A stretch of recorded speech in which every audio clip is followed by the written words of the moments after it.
I'm averse to using objects of power. I don't want to lean on things I ultimately can't trust. But the ashtray and the cigarette, smoking there forever, have their uses. The ashtray maze they conjure is an impossibly changing labyrinth that no one but the binder, and those the binder invites, can ever pass through. The things we hid in dimensional research, the things Darling studies, the danger and the risk involved, call for every measure of security and protection I could bring to the table. The maze, hands down, is our strongest lock. I gave Darling and his chosen crew license to pass through the maze. Lately, I've started to think I should revoke that license.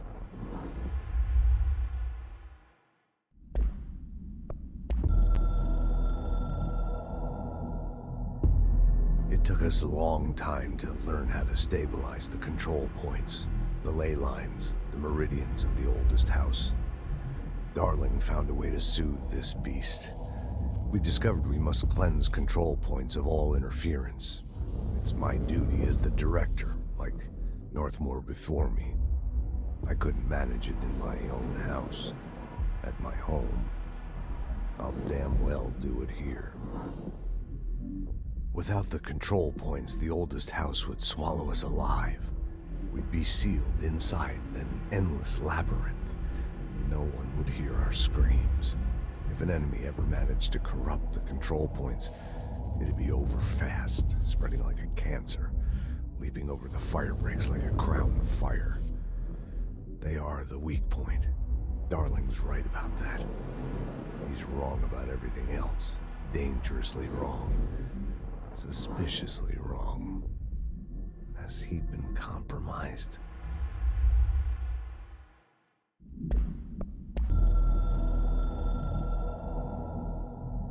My reflection trapped in the darkness of the coffee I nurse. The rain turns the lights of the city into a mosaic on the windows. The day's paper lists all the things wrong in the world. The list grows longer by the day. The difference between the morning and the night. Coffee. Whiskey. No other difference. The alarm goes off at 5 a.m.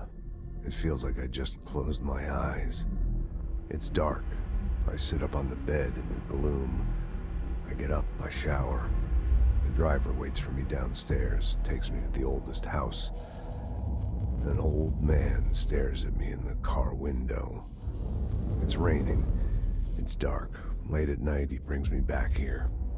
It's not a home. It's a room where I sleep in, waking up just as tired as I was before going to bed. Endless grind.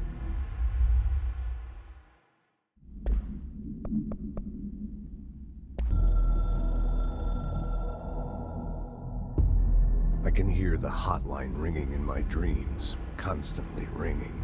Ringing so loud I can't hear the voice I'm straining to understand. Why don't I pick up? It's a secure line of communication with the board. They would tell me what I need to know. Do I fear their answers? Would they have warned me of this threat? I didn't see it coming. The traitor in our midst. A conspiracy plotted right behind me. I can't trust anyone. I must assume all my intel has been manipulated. The hotline is the only channel I can trust. Bind it, control it. The rule and the ritual with objects of power. It can't be tampered with. The lifeline to the astral plane and the board. I must seek guidance. Soon. I'll rest first. I'm so tired. Always tired now. But I must reach the hotline. I think I'm under attack. An attack of dementia, exhaustion. It's a rain cloud making me forget. The hotline. I must reach the hotline.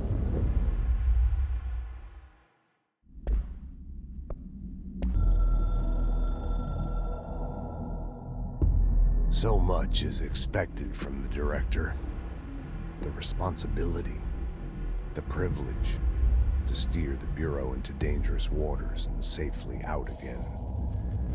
To inspire and lead its people, to protect them. The board is there to advise you, but they want things in return. You hold all this in your old, trembling hands. I had to lose everything before I could see the Bureau is the director's life. There's no room for anything else. If the forces contained here escaped, we'd be dragged back into an age of superstition, terror, death. Assuming you think we ever really left that behind. Any emergency, any major containment breach, and the lockdown goes into effect. I implemented this security measure in my first years as director. I knew we were vulnerable.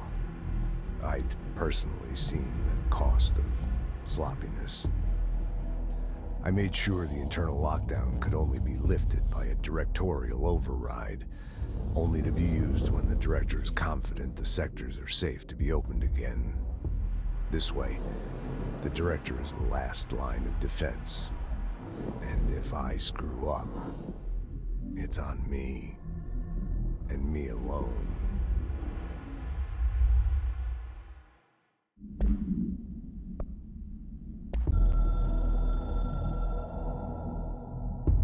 A director needs a team, my management team. These people know the secrets of the Bureau as well as I do, some even better. They have proven themselves. Darling, Tomasi, Salvador, Marshall. Marshall especially, my head of operations. She sees right through me. She knows I don't like relying on people. The only person you should fail is yourself. So I followed my own orders. Northmoor hated my guts for that. But things change when you become director. You suddenly see this dark void for the horror show it truly is, filled with screaming fear we pretend to control. Sand leaks through my fingers. The roses I pruned in the garden back when I still had a family, all dead. Heat escapes my body. My thoughts are scattered. The universe keeps expanding. I can't keep up with it alone. When I forget that, things go wrong. And my team has to pick up the pieces. Damage control. To help me get out of my mess.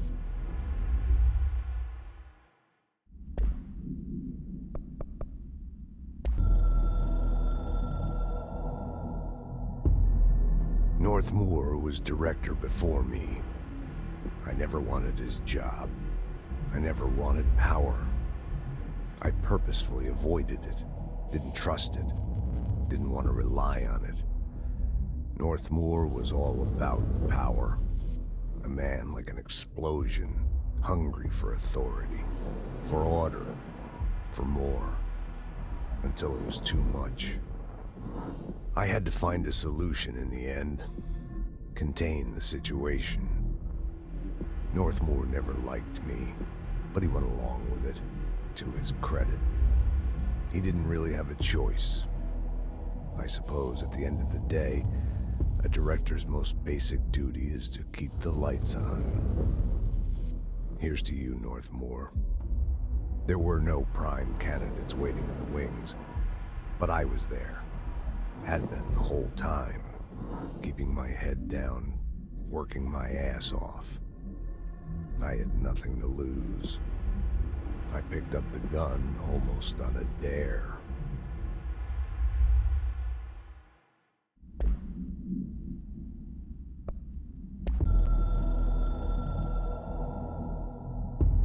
The Ocean View Motel and Casino is a familiar friend to me. I stayed in countless motels like it while investigating AWEs across the country, back in my field agent days.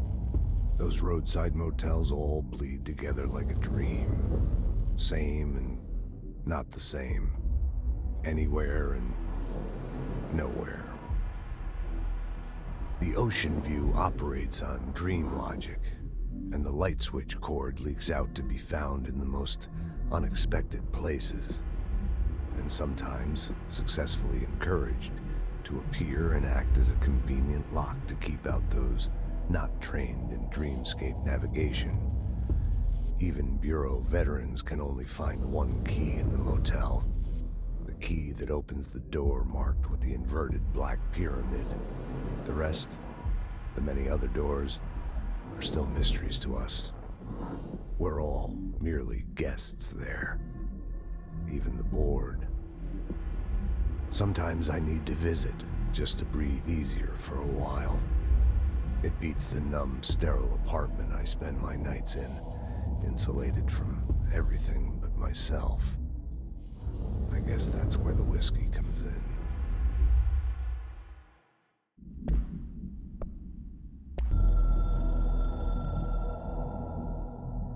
The containment sector, the Panopticon, is home to the altered items we find and contain. It is a maximum security prison. It's a vault for the most valuable treasures on Earth. It's a powder keg big enough to blow this world to dust. A temple, a place of worship filled with idols of angry gods. It's all of these, and none of them. It's something more profound, unbelievable, unknowable, something worse. Altered items. We've found many. They appear mundane, but nothing could be further from the truth. They are all powerful, dangerous. They press heavy on our minds because that's their nature. They've been altered because we can't stop thinking about them. We put them on altars because they're used to being worshipped. This keeps them calm. We contain them, but they don't want to be controlled. We study them to discover what makes them tick. If this place were ever reached, it would be chaos of biblical proportions.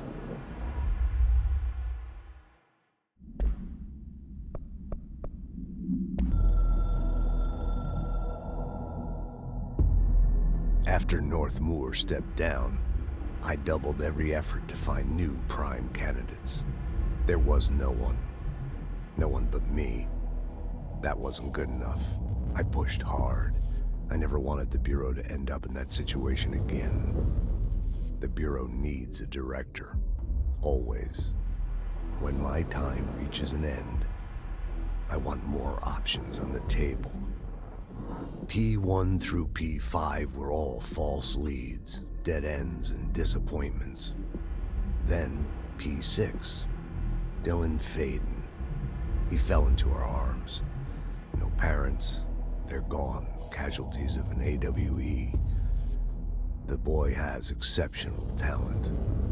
The oldest house will be his home. We'll build him from the ground up. He'll be trained and taken care of. Darling can be in charge of this project. I can't. I'll stay away. I will not fail the boy like I failed my own family, my daughter and my wife. We weren't careful enough back then. Something came home with me. I took work home. My Susanna got sick. When I realized my mistake, I wanted to bring her here for Darling to do what he could. Kate flat out refused. Civilian doctors treated our daughter, but they didn't have a clue. She died. Kate left me. Same old story. That was a long time ago. The Bureau is all I have now. And the prime candidates are our future. There are two, P6 and P7. We're spoiled for choice.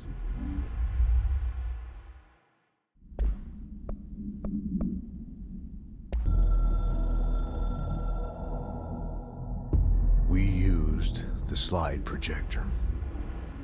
I led the expeditions into Slidescape 36. They told me not to go. The director should not put himself in danger. I told them to fuck off. I've seen action before, and I had to witness this myself. To find some meaning in all of this, I couldn't sit on my ass, alone with my thoughts, my memories. Anything but that. Those who survived were deeply affected by what we found there, by what Darling brought back. It changed everything. Whether that's a good thing or a bad thing remains to be seen. But I did find my meaning in that desert. A sound, like a needle drilling in, cutting through the containment suit and reverberating in the base of my skull. My whole being. Darling said it was nothing. But he was wrong. It's been there ever since, growing into a certainty, into an understanding of what's at stake here, what kind of a threat we're facing, and what must be done to stop it.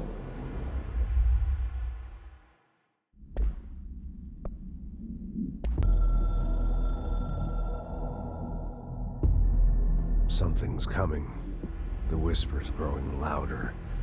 The worst winter storm in Bureau history. Retribution for my sins. Our sins. This threat could destroy the Bureau, everything I've built. Destroy me. A web spun, turning this place against me. I catch glimpses of it in the corner of my eye. It's just out of reach. Elusive. It's clever. A perverse game of hide and seek. Is this part of an attack? Obfuscating the facts? Dimming my eyes? It's hard to tell. I need answers. I haven't heard back from Darling. I fear for my friend, my closest ally. I think we made a terrible mistake all those years ago. That thing he studies is putting us all in danger. It's my duty as director to keep the Bureau safe. It'll be difficult. What's done can't be undone. There's no easy fix. Magical thinking is a requirement for survival. Pain and suffering are mandatory. To change things, you have to break yourself. I don't know if I have the strength. I'm old and weak. I'm afraid. You can see my hands trembling. I'm losing control.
I've served under 2 directors.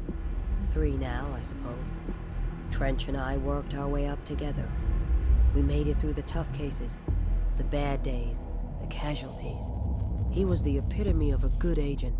Smart, decisive, selfless. Then he picked up that damn gun. Becoming director is a formal process overseen by the board. Lots of ritual and mystery. After that, key staff provide detailed briefs on all classified matters, past and present. But with Faden, well, there's no protocol for field promotion. The girl's smart, has a good head on her shoulders. I'm trusting her to handle the hiss upstairs, while I hold them off here. All this shit with the nail, the board, I'm not sure she's ready. Besides, I work better alone.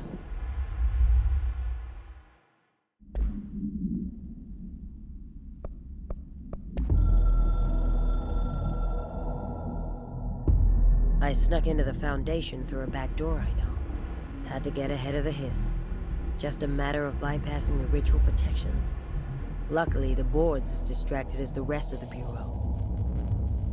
I had to put on a brave face up there, but the situation is the worst I've ever seen. We're getting back on our feet, but we've already lost so much. Trench is dead. Darling is somewhere. I'm the only one left. But I still have a job to do. Keep the hiss back. There's not enough HRAs to spare, so I'll have to make do with what I've got. Frankly, I don't even know what will happen if the hiss take the nail. Trench made it sound like it'd be the end of the world. He was never one to exaggerate. Well, orders are orders, even if they come from a dead man.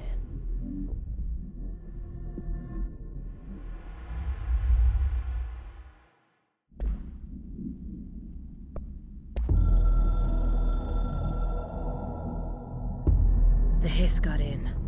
The Foundation is overrun. I was out of time and out of options. I took all the C4 I could get my hands on and strapped it to the nail. Boom. A desperate move, but it's better off in pieces than in enemy hands. Trench wouldn't be thrilled. He always said how vital the nail was, how it was the Bureau's duty to protect it. Bullshit. Those years spent in the director's chair warped his priorities.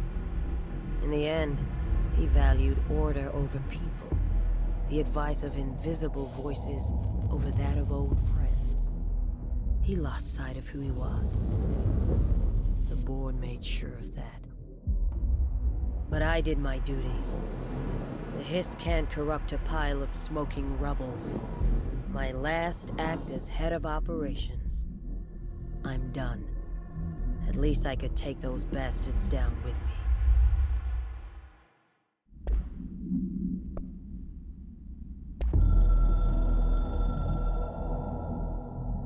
I only heard of the Foundation when I became head of operations. The very bottom of the oldest house. Director access only. Just the name alone is classified. Zachariah gave me a tour the day I was promoted. Said I should see it for myself, to understand. After that, I snuck down on my own from time to time to keep tabs on the place, and on them. But nothing ever changed down there. Not even the walls. It's solid, permanent, different from the rest of the house. Of course, they were always watching me. I never stayed long. I'm not stupid. I have to stop the hiss from finding this place. I'm the only one who can.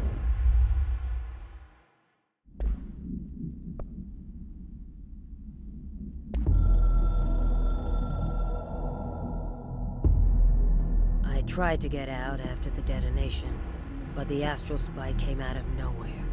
I escaped, but my HRA was damaged. I'd bet a year's salary the board sent it. We never did see eye to eye. They have too much control over Trench, the Bureau, the House. They make themselves part of every important process. Nothing a little C4 can't fix. 2 birds, 1 bomb. Christ, what a mess. But I stopped the hiss. I did it. If Faden did her part, then the Bureau's safe. Until the next thing. Jessie has good reason to hate the Bureau. But that could be what we need right now. She won't follow the same path. Won't fall into the same traps. She'll lead her way. So, Director Faden, here's my last lesson. You can't save everybody.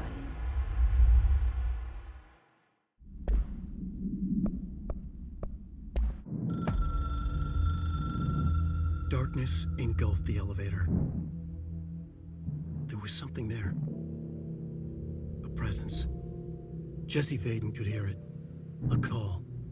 It was faint, reaching for her from a dark place. Faden was sensitive to visitations. She had them all the time. From her guiding star and the previous director. She was the perfect receiver. As if she'd been made for this. Faden paused to feel it. The force at play here. It was changing things around her, subtle, trying to make her act. Faden didn't like that. Her guide felt it too. Polaris didn't flare up in defense as with the hiss, so it wasn't all bad. Not a hostile transmission. It was powerful, but it was coming from far away, and made weak because of the distance. It was a distress call. Faden sensed a drowning man, a man desperate to escape. She sensed something else too, a hunger in the dark, not unlike the hostile resonance, waiting. She knew that desperate acts can have grim consequences. It was this, more than the man's despair, that made her follow the call. The elevator lights winked back on. The darkness receded like a memory. There was a new button on the elevator control panel. Investigation Sector. Faden pressed the button. The elevator doors slid shut with practiced bravado.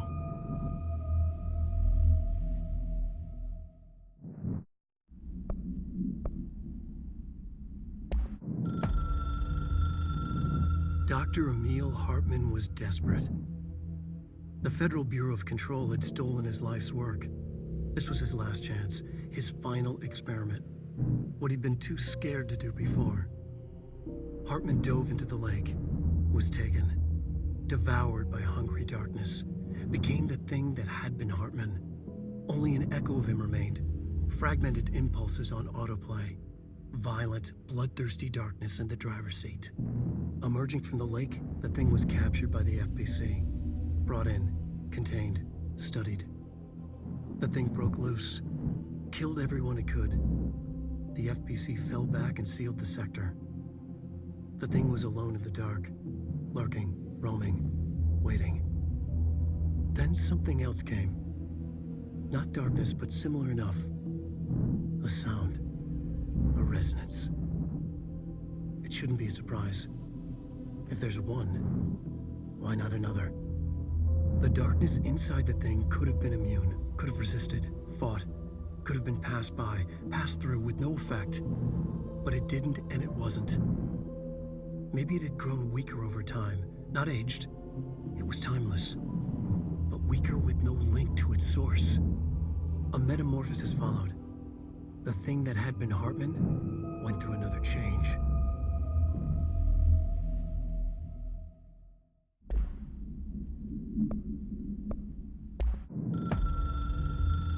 I've written and rewritten, deconstructed, reconstructed, experimented with different voices, changed the style, changed myself, forgotten the language, relearned the language. Have I been here before? Gone down this path before? The darkness wants to hide the past to make me lose my way. You must know where you've been to know where you're going. I trust what I read on these pages. I wrote them for a reason. My notes to myself. The only way to make progress, recap, then write more. The style then. Lose the fat. Make it clear. Ugly. Functional. Present, be blunt. Only the brutal truth. Cut through the reality, tear it apart, rewrite it. Be clever, make them do the work. Form the image in their minds. They make it, you just imply. Incept. They're drawn to the mystery, obsessed. You set it up, they put it together. Their interpretation, and there's only one because you give them no choice. And they believe in it. Because it's theirs now.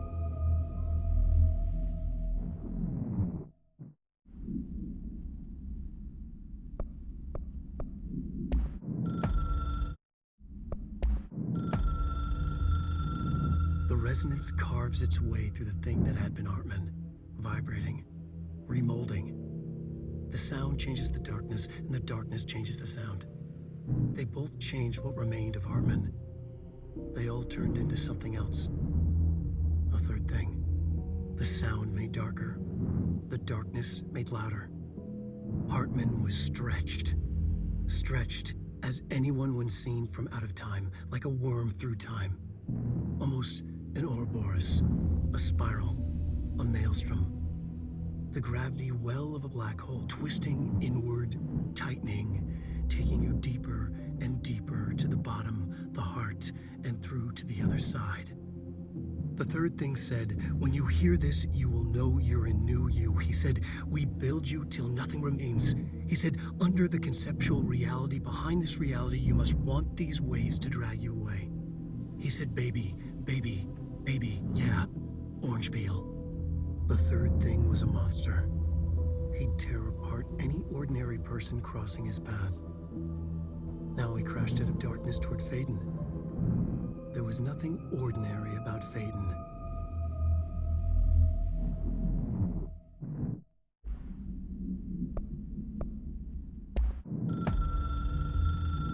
The story needed many beginnings, many springs, streams that turned into a river, a flood, and then an ocean. This was one. Wake used the materials he had, the connections he had, the people, the places. Wake put them in to make it true. His wife, the psychiatrist, his city. These connections, like magnets, move things. Alice was a conduit. She'd been in the dark place. The thing that had been Hartman sensed her near, sensed Wake through her. Went berserk, broke loose. Wake made sure Alice was already gone by then. Safe. The more springs, the more the story became real. The more people believed. Cause and effect. It was extremely delicate and hard work. It had to go through the path of least resistance where success was most likely, where there was a connection already. Wake felt the pressure grow in his head, going mad. Wake had to escape. Right. His escape. He was already out. He wanted to make it true. Wake needed a hero. A hero needed a crisis. For the part in the story about the government agency, Wake needed something special, something to convey an alien force mimicking human intelligence. Something that can't be translated. Translated. Wake channeled Burroughs and Bowie. He cut up sentences and words. Orange peel. You are home. Insane. He put them in a shoebox. He pulled out the words. Wake created a Dadaist poem. He'd try anything once. Or had he tried this before?